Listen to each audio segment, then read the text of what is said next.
Assalamualaikum warahmatullahi wabarakatuh. Selamat datang di video pembelajaran Mapel IPA kelas 8. Bagaimana kabar kalian semuanya? Semoga kalian semua dalam keadaan sehat walafiat. Sebelum kita mulai pembelajaran pada hari ini, marilah kita mulai dengan membaca basmalah. Bismillahirrahmanirrahim. Pada daring kali ini, kita akan membahas tentang pesawat sederhana dan sistem rangka. Di sini ada dua kompetensi inti, yaitu kompetensi pengetahuan dan kompetensi keterampilan.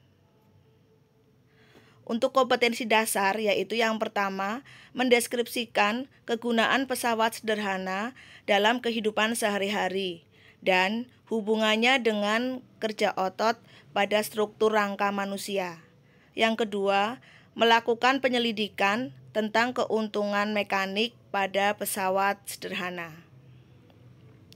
Sedangkan indikator pada pembelajaran hari ini yaitu peserta didik dapat menjelaskan pesawat sederhana dan hubungannya dengan kerja otot pada struktur rangka manusia serta melakukan penyelidikan tentang keuntungan mekanik pada pesawat sederhana.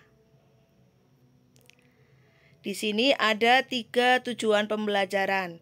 Yang pertama, peserta didik dapat menunjukkan beberapa pesawat sederhana yang dijumpai dalam kehidupan sehari-hari, misalnya pengungkit, katrol, bidang miring, dan roda gigi. Untuk yang kedua, peserta didik dapat menyelesaikan masalah kuantitatif sederhana yang berhubungan dengan pesawat sederhana.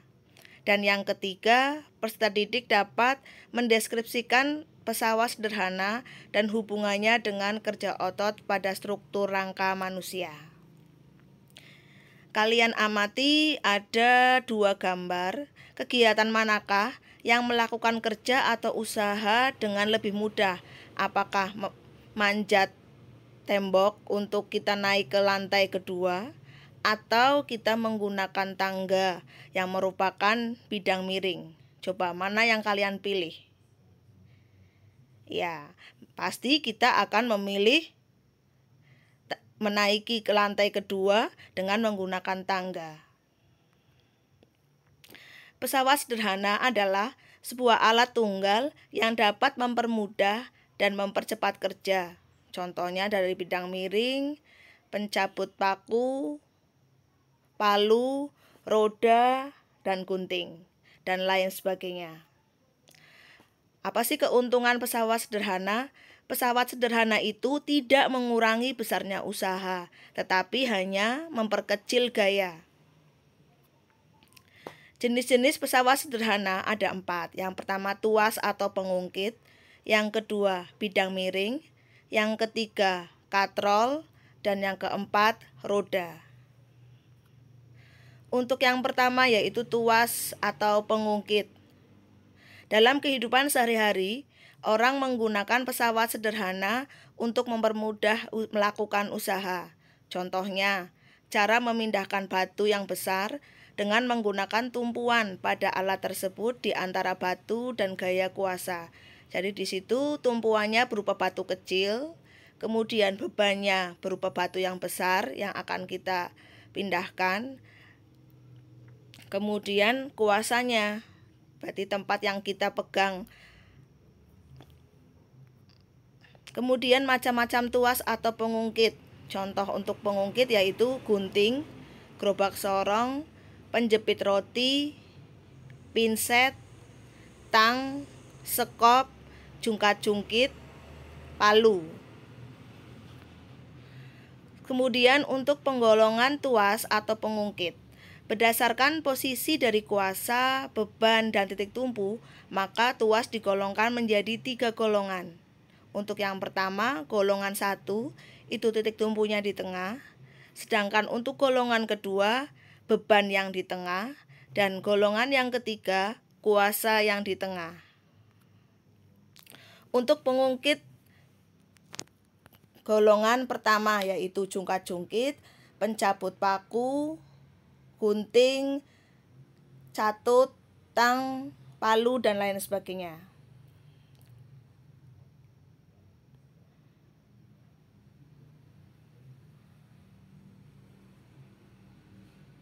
Di sini yang pertama yaitu jungkit,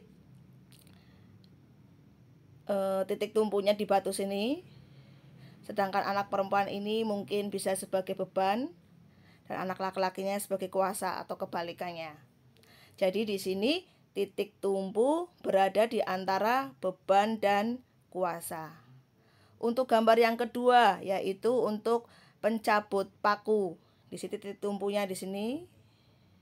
Kemudian bebannya itu pakunya yang di sini. Dan yang kuasanya tempat kita memegang pencabut paku di sini. Jadi titik tumpu berada di antara beban dan kuasa. Kemudian yang ketiga gunting. Titik tumpunya itu di skrup sini tengah. Kemudian bebannya di ujung gunting. Dan kuasanya pada tempat tangan kita memegang gunting di sini. Jadi titik tumpu berada di antara beban dan kuasa. Hal ini berlaku juga untuk tang, catut, palu, dan lain sebagainya. Sedangkan untuk pengungkit golongan yang kedua, yaitu contohnya ada gerobak sorong, ada pemecah biji, ada pembuka tutup botol, dan lain sebagainya. Untuk gambar yang pertama yaitu gerobak sorong. Di situ titik tumpunya di roda. Kemudian bebannya itu beban yang kita bawa, misalkan di sini batu. Kemudian kuasanya tempat kita memegang gerobak sorong di sini. Jadi beban berada di antara titik tumpu dan kuasa. Kemudian gambar yang bawah yaitu pemecah biji. Di situ bijinya itu sebagai beban, titik tumpunya itu di ujung, dan kuasanya tempat kita memegang pemecah biji. Jadi beban berada di antara titik tumpu dan kuasa. Hal itu berlaku juga untuk pembuka tutup botol, pembuka handle rem, dan sebagainya. Kemudian golongan yang ketiga yaitu strapless, catut, dan sekop, cangkul, dan lain sebagainya. Di sini untuk strapless, titik tumpunya di ujung, kemudian kuasanya di tengah, dan bebannya di ujung sini. Jadi kuasa berada di antara titik tumpu dan beban. Ya, hal itu berlaku juga untuk sekop, cangkul, pinset, dan sebagainya. Kemudian hubungan titik tumpu, beban, dan kuasa. Di sini titik tumpunya di titik O, kemudian bebannya di titik A, di sini batunya, kemudian kuasanya di titik B di sini. Ya. Kemudian ada W itu beban. Sedangkan F itu kuasa. Sedangkan LB itu di sini jarak antara titik tumpu dengan beban. LB lengan beban, jarak antara titik tumpu dengan beban. Sedangkan LK itu lengan kuasa, berarti jarak antara kuasa atau F dengan titik tumpu. Jadi persamaannya W dikali LB sama dengan F dikali LK, di mana W adalah berat beban dengan satuan Newton, LB lengan beban, F itu gaya atau kuasa, dan LK lengan kuasa.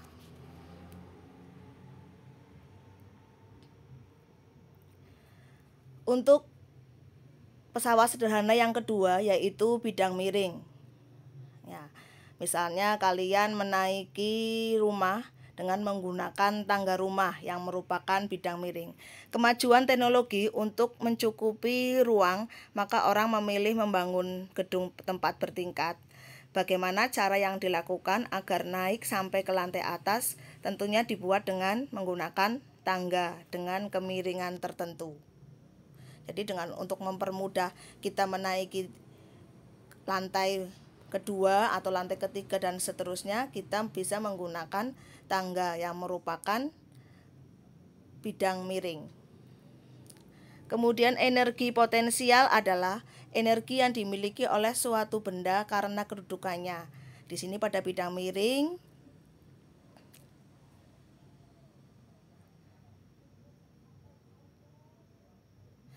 di sini beban benda yang akan kita naikkan di sini sebagai W. Kemudian ketinggiannya di sini itu H. Kemudian kemiringan bidang miring itu S. Jadi di sini dirumuskan W dikali H sama dengan F dikali S. Di mana W adalah beban, H adalah tinggi, F adalah kuasa, dan S adalah panjang bidang miring. Kemudian alat-alat yang bekerja berdasarkan bidang miring. Yang pertama tadi papan miring yang kita gunakan pada saat kita menaikkan beban ke atas truk. Yang kedua gergaji. Yang ketiga strop. Yang keempat kampak. Yang kelima permainan bidang miring. Dan yang berikutnya jalan ke pegunungan. Kita tahu kalau kita ke pegunungan biasanya jalannya naik turun berkelak-kelok juga. Kemudian pesawat sederhana yang ketiga yaitu katrol. Katrol adalah pesawat sederhana berupa roda yang di sekelilingnya melalui tali atau ranti. Roda tersebut berputar pada sumbu yang dipasang pada sebuah rangka. Di situ bisa kita lihat di sumur itu ada alat pengambil air yang menggunakan sistem katrol. Berarti katrolnya itu berupa roda, kemudian kita gunakan tali atau ranti. Berdasarkan tempat kedudukannya, katrol dapat digolongkan atas 3 macam, yaitu katrol tetap, yang kedua katrol bergerak, dan yang ketiga katrol ganda. Untuk yang pertama katrol tetap. Katrol tetap prinsip kerjanya sama dengan pengungkit jenis pertama, yaitu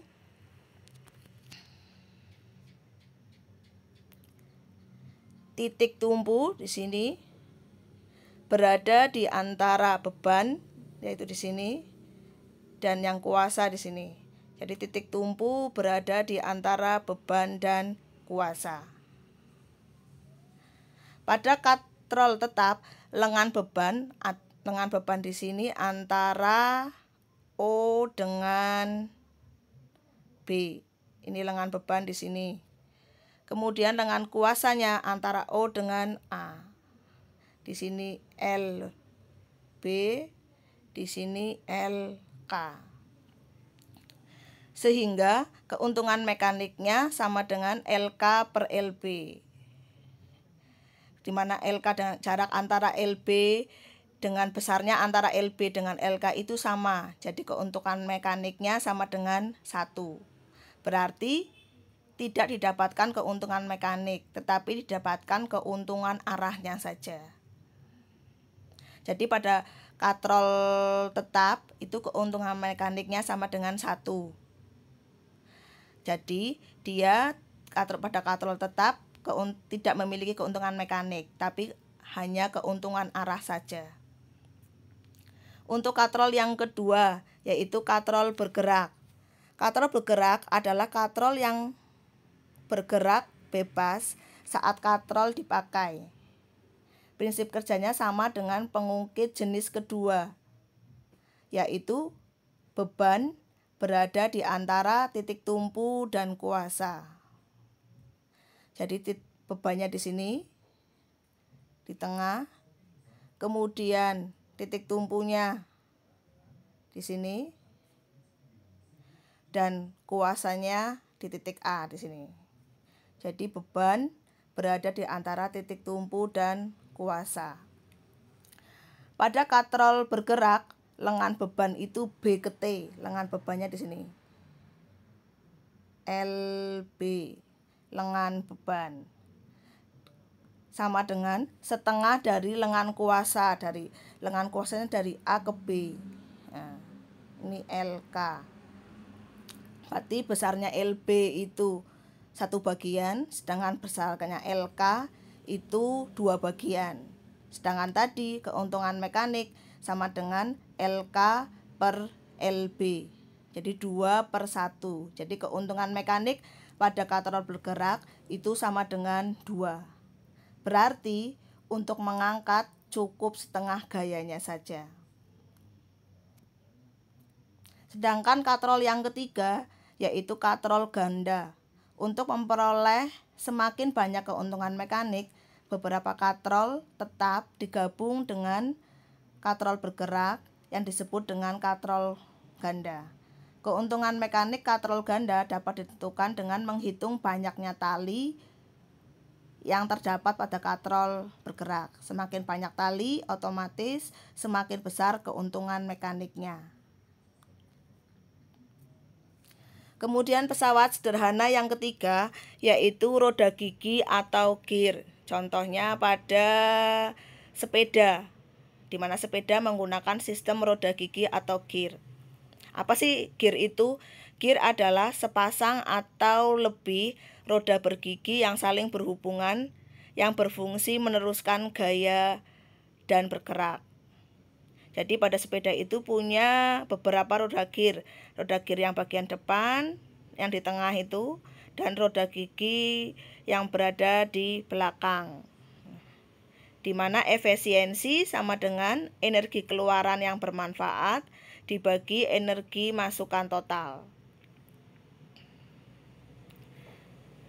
Kemudian pesawat sederhana pada manusia, yaitu terdapat pada rangka manusia.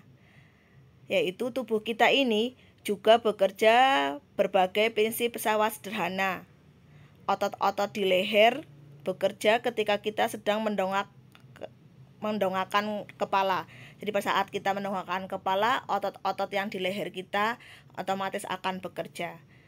Jika dianalogikan dengan pesawat sederhana, maka leher merupakan titik tumpu, dagu itu beban, dan kepala itu gaya atau kuasa. Jadi, titik tumpu berada di antara beban dan gaya atau kuasa. Maka inilah pesawat sederhana tipe pertama.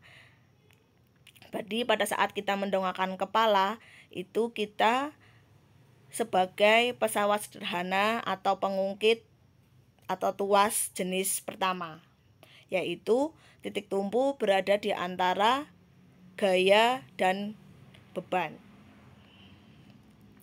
Tahukah kalian ketika kita mengangkat beban dengan lengan tangan bagian bawah terangkat, maka prinsipnya juga menggunakan prinsip pesawat sederhana, yaitu pengungkit atau tuas. Jadi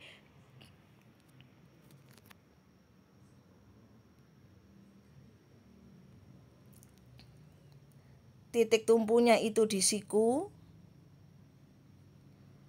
bebannya di tangan kita, di ujung tangan kita, dan kuasanya di lengan bawah.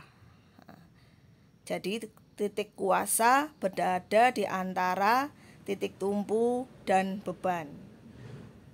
Coba nanti kalian tentukan berarti jenis pengungkit yang keberapa, 1, 2, atau 3. Itu saja yang dapat saya sampaikan.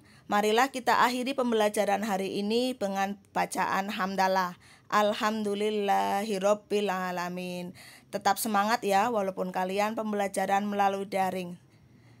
Saya akhiri. Wassalamualaikum warahmatullahi wabarakatuh.